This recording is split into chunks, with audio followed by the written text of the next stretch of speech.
अर्पण करण्यात येणारे गौरवपत्र.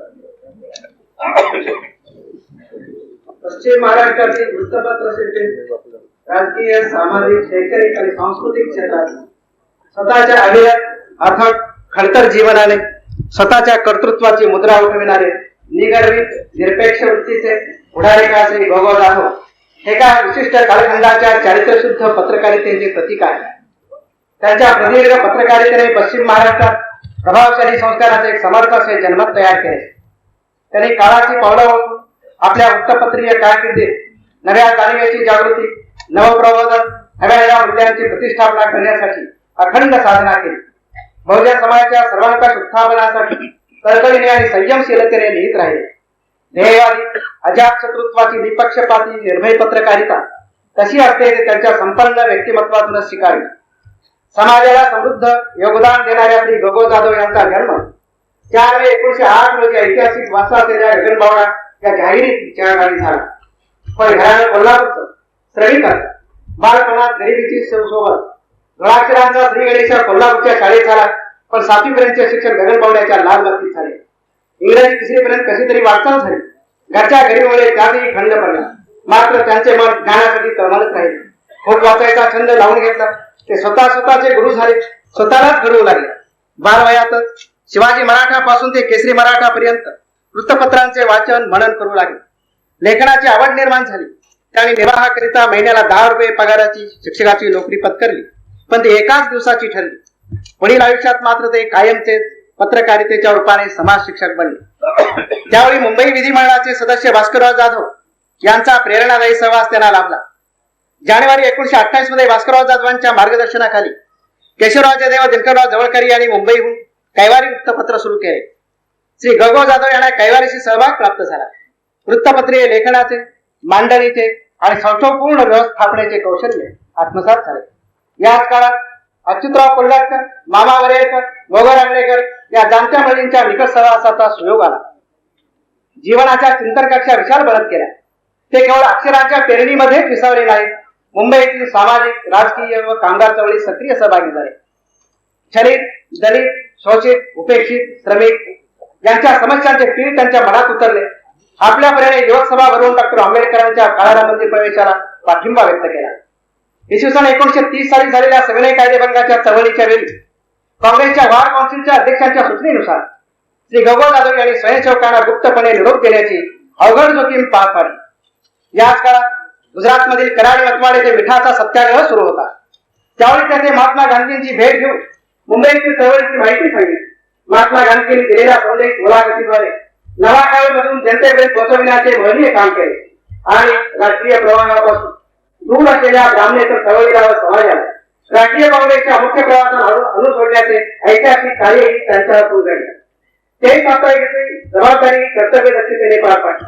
आपल्या शिवाजी विद्यापीठाच्या स्थापनेच्या संदर्भातील अपूर्व अशी नांदी सन 1933 साली झाली. ही घटना आपण कदापि विसरू शकणार नाही. छत्रपती राजाराम महाराज यांच्या वाढदिवशी श्री गोगो जाधव यांच्या साप्ताहिक सेवेचा पहिला अंक प्रसिद्ध झाला आणि त्याच सेवक म्हणून डॉक्टर बाळकृष्ण यांनी शिवाजी विद्यापीठाच्या स्थापनेच्या संदर्भात महत्वपूर्ण लेख लिहिला होता. तो शिवाजी विद्यापीठाच्या भव्य संकल्पनेचा मंत्रोच्चार ठरला. समाज प्रबोधनाची गरज म्हणून तत्कालीन विविध विचार प्रवाहाचे भाग घेऊन सामाजिक बांधणी केले. नव्या प्रकारे साप्ताहिकचा जन्म 13 मे 1937 रोजी घडला गेला.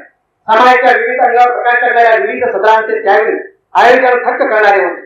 या सर्व शक्तीनिशी 1 जानेवारी 1939 रोजी साप्ताहिक पुढारी दैनिक पुढारी झाला आणि पश्चिम महाराष्ट्रात एक सांस्कृतिक वृत्तपत्रीय नवे युग सुरू झाले. ते एक अग्निपरीक्षाच होती. पण श्री गोगो जाधव यांनी जिद्द व कौशल्य पणाला लावून अडचणीवर मात करीत धीराने हे वृत्तपत्र समाज जीवनाशी एकरूप करून टाकले. 9 जून 1946 रोजी कोल्हापूर पत्रकार संघाची स्थापना झाली. त्याच्या पहिल्या अध्यक्षपदाचा बहुमान अर्थातच श्री गोगो जाधव यांच्या तपस्सेवेला मिळाला. श्री गोगो जाधव यांचा प्रजा परिषदेच्या चळवळीशी जवळून संबंध आला. विलिनीकरणापूर्वी जबाबदार राज्य पद्धती कोल्हापूर संस्थानात देण्याच्या प्रस्तावावर पेच प्रसंग निर्माण झाला. आयुष्यातील अनेक वादळांना रिचविणाऱ्या श्री गोगो जाधव यांनी त्यावेळी मौलिक कामगिरी केली. कोल्हापूर संस्थान विलीन झाल्यानंतर भारत सरकारने संस्थानी प्रतिनिधी जे निवडले त्या श्री गोगो जाधव यांचा सन्माननीय समावेश होता. सत्यशोधक चळवळीत सर्वार्थाने त्यांचा सहभाग होता. कित्येक वर्षे ते सत्यशोधक समाजाचे अध्यक्ष होते. संयुक्त महाराष्ट्राच्या जन आंदोलनातील श्री गगो जाधव यांनी सहभाग घेतलेला होता. शेतकऱ्यांच्या जिव्हाळ्याच्या प्रश्नावर न्याय मिळवून देण्यास अग्रभागी होते. नवे आदर्श घालून देणाऱ्या कोल्हापूर जिल्हा शेतकरी सहकारी संघाचे ते संस्थापक सदस्य आहेत. कोल्हापूर जिल्हा राष्ट्रीय तालीम संघाची स्थापना करण्यात त्यांचा सुमारचा वाटा आहे. शिवाजी विद्यापीठाच्या संस्थापनेच्या व उभारणीच्या काळात श्री गगो जाधव यांच्या लाभलेल्या मार्गदर्शनाचा साक्षीदार म्हणजे हा संपूर्ण गजबजलेला परिसर होय. याशिवाय ताराराणी विद्यापीठ, मौनी विद्यापीठ इत्यादी शैक्षणिक संस्थांत महत्वाचा हातभार लागलेला आहे. सामाजिक अधिष्ठान असलेल्या त्यांच्या मूळ प्रवृत्तीमुळे ग्रामीण महाराष्ट्रातील एक जिल्हा पत्र एवढे व्यापक, बहुरूपी, दर्जेदार, जनजागृती करणारे, सर्वदूर आवाका असणारे, सर्व प्रिय ठरले आहे. त्यांचे निरलस अविश्रांत श्रम करणारे, निष्ठावंत व श्रद्धाशील जीवन अमृत महोत्सवी ठरले आहे. त्याला ऑगस्ट 1943 मध्ये पुणे प्रेस क्लबने सत्कार करून काकासाहेब लिमे पारितोषिक अर्पण केले. ग्रामीण पत्रकाराला मिळालेला हा बहुमान निश्चितच अभिमानास्पद होय. 26 जानेवारी 1984 प्रजासत्ताक दिनी पद्मश्री हा किताब बहाल करून भारत सरकारने त्यांच्या सर्वस्वी सामाजिक कार्याचा गौरवपूर्ण बहुमान केला आहे. 13 ऑगस्ट 1985 रोजी मुंबई मराठी पत्रकार संघातर्फे कैलासवासी आचार्यात्रे स्मृती सन्मान पुरस्कार प्रदान करून विभूषित केले आहे. समाज, संस्था, व्यक्ती यांचे निरंतर भले चिंतणारे, उपेक्षितांच्या बद्दल ममता बाळगणारे, रचनात्मक लोककल्याणकारी आंदोलनांचा निर्भरपणे पुरस्कार करणारे, नित्य निरोगी आणि पुरोगामी विचारांचे सारथ्य करणारे, अभिरुची संपन्न लेखन ही सचोटी मानणारे, रुजुमनाचे, मितभाषी, विनयी, समतोल वृत्तीचे आणि स्वाभिमानी, तरीही न्यायनिष्ठुरता, सोज्वळ शालीनता, निर्णायक कणखरता ही जीवनसूत्रे मानणारे प्रसिद्धी परांगमुख यशवंत पत्रकार श्री गगो जाधव यांचा सन्मान करण्याची संधी आज आम्ही घेत आहोत.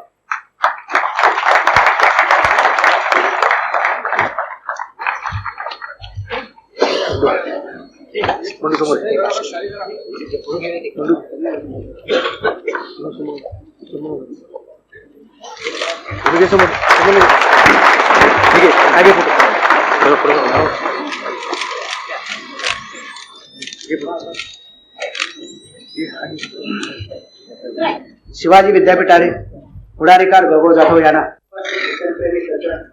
विद्यापीठातील आणि विद्यापीठ मंडळातील अधिकारी आज पदवी मिळवताना मलाही आपल्या सामावून घेऊन पदवीधर आणि तरुण करणाऱ्या माझ्या तरुण मित्रांनो, पदवीदान समारंभाच्या आजच्या महत्वपूर्ण आणि मंगल प्रसंगी माझ्यासारख्या एका अल्प शिक्षिकाला शिवाजी विद्यापीठाची दिली ही सन्माननीय पदवी बहाल करून आपण मला गौरवित आहात हे पाहून माझे हृदय आनंदाने आणि कृतज्ञतेने भरून आले आहे. मी आपला अत्यंत ऋणी आहे. 60-65 वर्षापूर्वी जेव्हा वृत्तपत्रिका सेवेला सुरुवात केली तेव्हा माझ्या आयुष्यामध्ये अशा प्रकारची पदवी मला कधी मिळेल असे स्वप्नातही वाटले नव्हते. वास्तविक मनात पूर्ण इच्छा असून पुस्तकाला पैसे नाहीत म्हणून मुलगीवरील शिक्षण न करू शकणाऱ्या मला नियतीने ती पदवी देऊन माझ्या मनातील शिक्षण प्रेमाची आपण इच्छा पुरी केली आहे. तसे पाहिले मी एक सामान्य पत्रकार, कार्यकर्ता, सेनापती होऊन हुकूम सोडण्यापेक्षा सैनिक होऊन सेवा करण्याचे काम मी करीत आलो आहे. आजच्या या प्रसंगी पाऊसयामुळे अधिक वर्षाचा जीवनाचा प्रवास माझ्या डोळ्यासमोर उभा राहतो आहे. मी येथे जन्मलो, याच मातीत वाढलो, माझे बालपण, शिक्षण येथेच झाले आहे. पुण्या मुंबईची काही वर्षे सोडली तर व्यवसाय आणि थोडे बहुत सामाजिक कार्य या मातीतच घडले आहे. कोल्हापूरच्या जनतेने मला वाढले, प्रेम केले, मोठे केले. आज मी गाठ उभा आहे ते शिवाजी विद्यापीठ ज्ञानाचे पुण्यक्षेत्र आहे. मला पत्रकार केले ते कैलासवासींना नामदार भास्करराव जाधव, कैलासवासी इंद्रराव ढवळकर यांनी त्या वृत्तपत्रातून मी पत्रकारितेचे तरी मुंबईत केले.